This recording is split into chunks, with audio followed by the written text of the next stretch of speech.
Et poursuivons donc avec notre invitée Marie-Françoise Renard. Merci madame d'être avec nous. Vous êtes économiste et spécialiste de l'économie chinoise. Expliquez-nous cette surenchère chinoise. Plus 125% de taxes sur les produits américains arrivant en Chine et ce, dès demain, dès le 12 avril. Cela nous dit quoi de ce bras de fer ? Cela nous rappelle qu'en fait, c'est une guerre pour l'hégémonie. La Chine est devenue la deuxième puissance économique mondiale, ce que les États-Unis n'acceptent pas. Elle a beaucoup innové, elle est devenue extrêmement performante dans certains secteurs, leader dans la technologie de certains secteurs. Et donc les États-Unis craignent cette concurrence et on voit bien que c'est un conflit, on pourrait dire, au sommet entre deux grandes puissances qui ne veulent pas laisser trop de place à l'autre. Et c'est pour cette raison que, bien évidemment, comme on s'en doutait depuis le début, la Chine ne céderait pas. Elle a expliqué, le président a expliqué tout à l'heure qu'il ne tiendrait plus compte de nouveaux droits de douane. Il y a un moment où on va s'arrêter, mais d'une certaine façon, il pour œil, dent pour dent, c'est-à-dire que la Chine répondra comme les États-Unis, et le message, il est clair, c'est on ne craint pas les États-Unis, on a d'autres moyens pour se défendre, et c'est vrai que dans la mesure où ces annonces de Trump, elles entraînent énormément d'incertitudes et de chaos dans le commerce mondial, eh bien, il y a un grand nombre de pays qui, du coup, vont considérer que la Chine est plutôt plus raisonnable. Effectivement, vous venez de le dire, la commission des droits de douane du gouvernement chinois a déclaré ce matin que la surenchère s'arrêterait là. Vous venez de le dire. Toute nouvelle hausse par Washington sera donc ignorée. Pékin dit que ce ne sont plus en fait qu'un jeu de chiffres, dénué de sens économique, voire même de farce. Pourquoi est-ce qu'à un moment donné, il faut que ça s'arrête ? L'économie mondiale ne supporterait pas davantage ?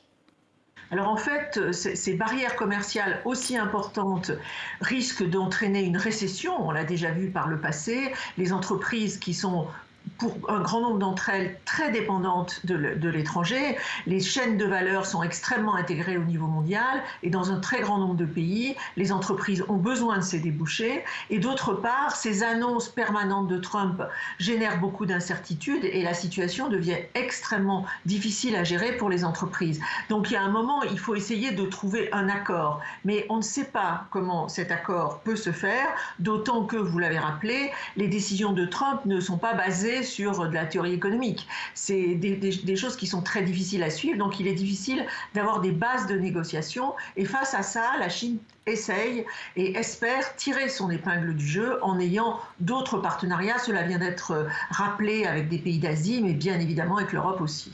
Alors justement, quand on entend Pékin dire qu'il faut résister ensemble, qu'il dit ça, enfin que le chef de l'État dit ça à l'Union européenne, quelle est votre analyse sur cet appel à finalement être unis face aux États-Unis ?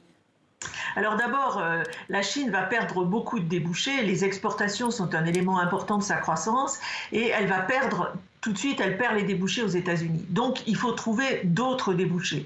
Et d'autre part, l'Europe est un partenaire privilégié de la Chine. C'est un très grand marché. Donc, c'est un marché très important pour la Chine. Et naturellement, elle s'est tournée vers ce partenaire pour essayer de négocier quelque chose qui soit acceptable pour les deux parties.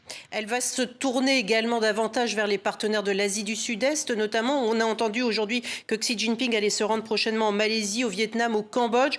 C'est pour justement enclencher de nouveaux circuits du commerce indispensables pour Pékin ?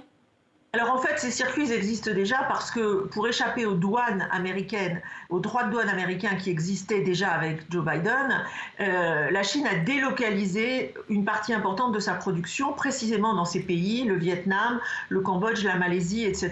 Ces pays eux-mêmes étaient frappés de droits de douane et donc l'objectif de Pékin, c'est de négocier avec ces pays pour continuer à avoir cette organisation tout en essayant d'échapper aux droits de douane et en montrant quels sont les intérêts communs et donc comment on peut négocier sur la base de ces intérêts communs, sachant que l'insertion internationale de la Chine est particulièrement importante avec les pays asiatiques. Il y a le recours également à l'OMC, l'Organisation mondiale du commerce, c'est donc un cap que vient de franchir Pékin. Ça peut donner quoi concrètement, un tel recours ? Alors en fait, les recours à l'Organisation mondiale du commerce sont très importants, mais l'Organisation mondiale du commerce, elle fait des recommandations qui généralement sont le préalable à une négociation. Et là, le message, il est clair, c'est que la Chine joue le jeu des institutions internationales, passe par les institutions internationales au lieu de traiter en bilatéral avec Donald Trump. Et donc, normalement, ça sert de base pour des négociations. Il y a peu de chances que ça aboutisse à une négociation avec Donald Trump, mais il est très difficile de le savoir parce que la seule chose qui peut faire céder Trump, et d'ailleurs on l'a vu, c'est que les problèmes internes aux États-Unis deviennent trop coûteux pour lui. Et peut-être qu'à ce moment-là, il sera obligé de négocier. Merci beaucoup de nous avoir apporté votre analyse, Marie-Françoise Renard. Merci beaucoup d'avoir été avec nous.